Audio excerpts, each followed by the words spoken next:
السلام عليكم ومرحبا بكم من جديد كما راكم تشوفوا اليوم جيتكم بحلوة اليوم الليمون. راح كما راكم نديرو تشوفوا مع الحبات بعض نبذ كيفاش للحلويات دايرين. العيد. ان شاء الله اليوم راح تابعوا نديرو الوصفه حلوة وتعجبكم، ما تنساوش الليمون اعملوا اللي اشتراك راهي وفعلوا دايرة الجرس حالة هكذا باش في يوصلكم جديد. المواقع. اليوم جبت لكم الوصفه تاعها سهله وتجي لاباط خفيفه كما راكم تشوفوا. كما المقادير هنا عندي 250 ماغارين تاع ماني، هنا عندي ملعقه تاع خميره، هنا عندي نص كاس تاع نشا، نص كاس تاع زيت، كاس تاع سكر يكون رطب، مغرف كبيره تاع لافاني، مبشور الليمون، هنا عندي عطر الليمون، هنا نحن نستعمل معكم 3 حبات عفوا 3 صفار تاع البيض. نبداو على بركه الله. كما ديما نديروا الكاطو تاعنا. راح ندير 250 ماغارين كما تشوفوا.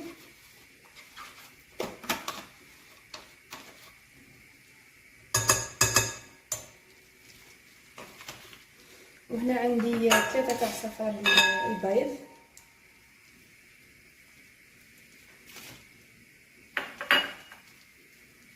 هنايا عندي السكر، عفوا ندير الزيت قبل كما راكم تشوفوا.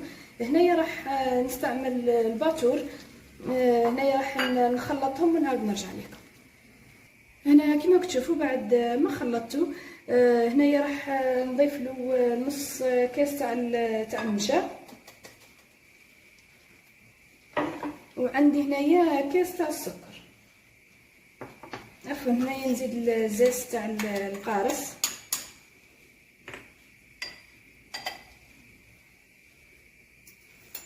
هنا عندي مغرف كبيره تاع لافاني،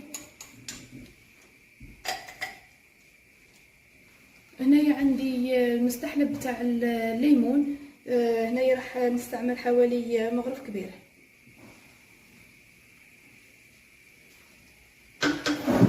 هنا عندي عطر الليمون.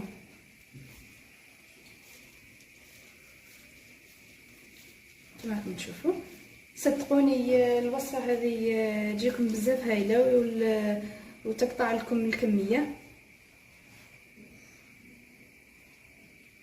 كما راكم تشوفوا. هنا السكر تاعي هنايا راح نغربلو كما راكم عارفين السكر يتحجر، هنا راح نغربلو مليح نخلط كامل المكونات ونرجع لكم باش نلموهم بالفرينه كما راكم تشوفوا. هنا كما راكم تشوفوا بعد ما لميت الخليط تاعي هنايا راح نبدا نضيف في الفرينه باش يتلم لي العجينه كما راكم تشوفوا. هنا نحاول نغربل الفرينه هكذا باش شوفوا باش ما يجونيش هذوك التكتلات تاع الفرينه. هنايا راح نزيد مغرف تاع الخميره، هنا ما نكثرش هنايا الخميره باش ما يجينيش الكاطو تاعي طالع كما راكم تشوفوا. هنايا درت مغرف مش معمره ياسر.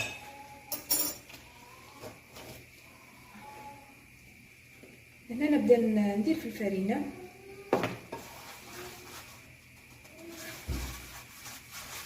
ونجمع الخليط تاعي. هنا الخليط تاعي من نخلي لاباط تاعي نخليها هشيشه هكذا باش ما يجينيش الكاطو تاعي يابس. هنا كما راكم تشوفوا بعد ما حليت عفوا بعد ما لميت العجينه تاعي كما راكم تشوفوا في القوام تاعها. هنا راح نجيب نيلو هكذا باش الحبه تاعي تحكم الشكل تاعها كما راكم تشوفوا.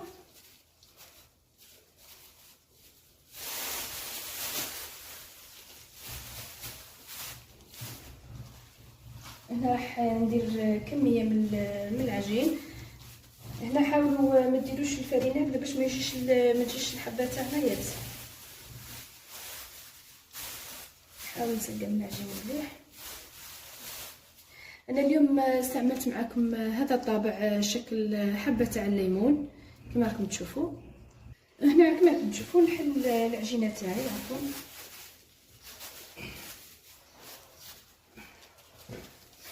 نحاول نحلها ما نحلهاش رقيقه ياسر، ما نديرهاش خشينه. نوريكم الشكل تاع الحبه. هنا شعلت الفور تاعي راه يطيب، وانا اليوم الحلوه تاعي هذه درتها لكم بالكلاصاج. دوك ندير الحبات تاعي يطيبوا ونروحوا نوري لكم الطريقه تاع الكلاصاج. هنا نحاول نطبع الحبات كما راكم تشوفوا. صدقوني يجيكم ساهل ويجي خفيف كما راكم تشوفوا.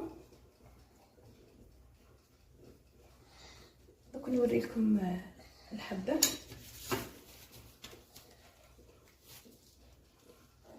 شوفوا السمك تاع الحبه تاع الكاطو. هنا راح نديرهم في البلا كما راكم تشوفوا. هنايا درت له بابي كويسون. هنايا نديرهم راني شعلت له النار على 150 كما راكم تشوفوا. هنا راح ندخلو يطيب ونرجع معكم نخدموا الطاليه تاعنا. هنا الكاطو تاعي راه درتو يطيب. دوك راح نوجدوا الطاليه مع بعض. هنا عندي بلاره كما راكم تشوفوا. هنا راح نفرغ فيها نص كاس تاع تاي تاع قارص، عصير تاع القارص. وهنايا نفس القياس اللي ديتو راح نديرو زيت. حبيتو تضاعفوا الكميه ضاعفوها. انا راني دايره كميه صغيره، درت بالنص كاس تاع التاي. هنا نديرو نص كاس تاع زيت. وهنا عندي نص كاس تاع المزهر، نص كاس تاع المزهر. وهنا عندي نص كاس تاع الحليب.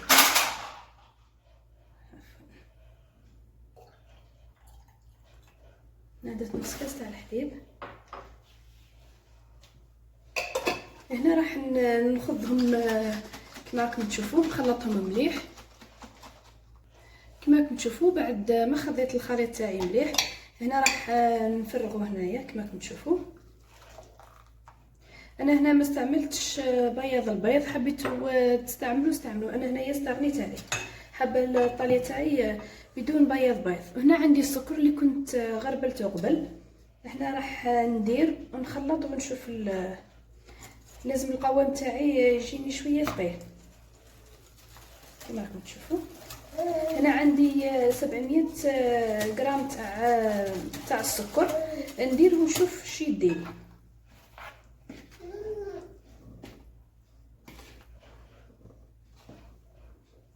كما تشوفوا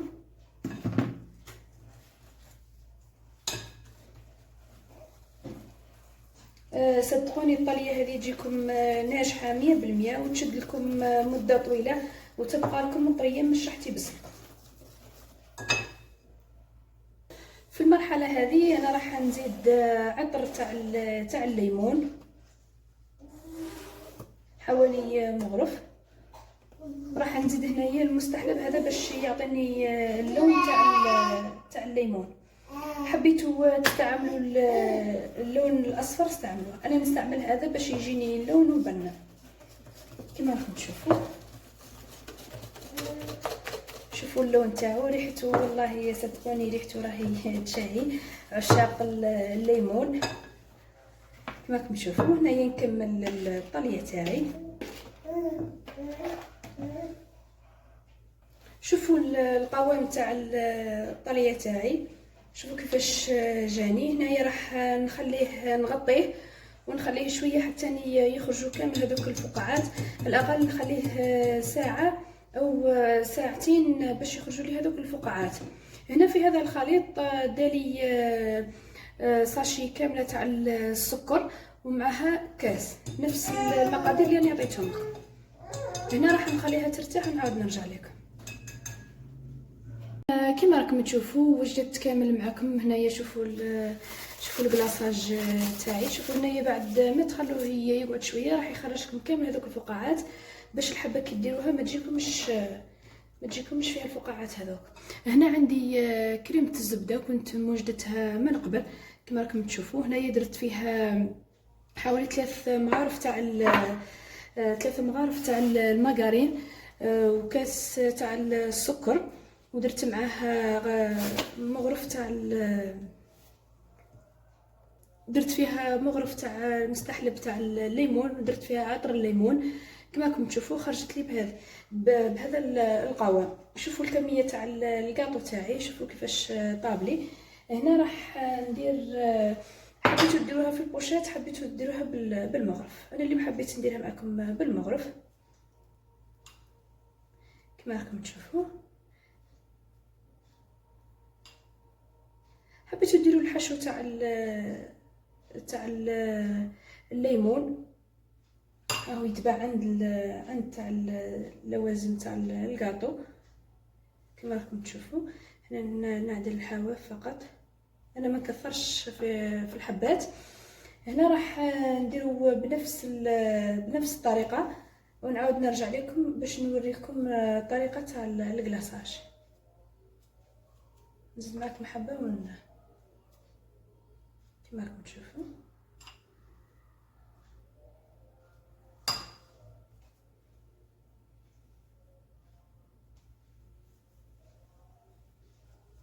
هنا راح نكملهم كامل بنفس الطريقه ونعاود نرجع لكم.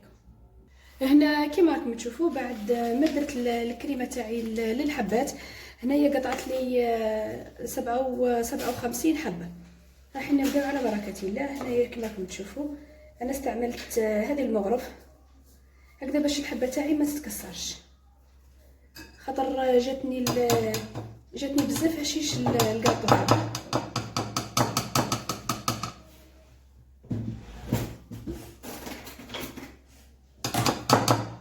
كما راكم تشوفوا. شوفوا الكلاصاج كيفاش جاني ثقيل.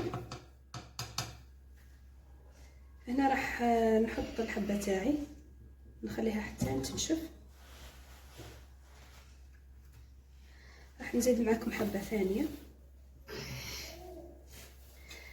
كما قلت لكم كريمه الزبده انا درت راح نعاود لكم واش درت. نسيت قبل ما قلت لكم الكريم شونتي،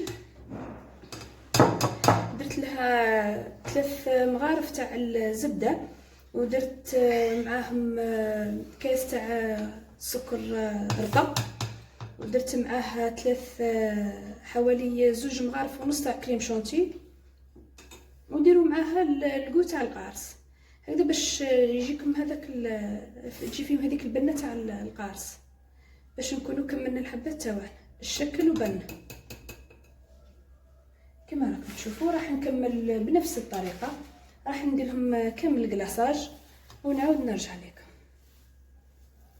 كما راكم تشوفوا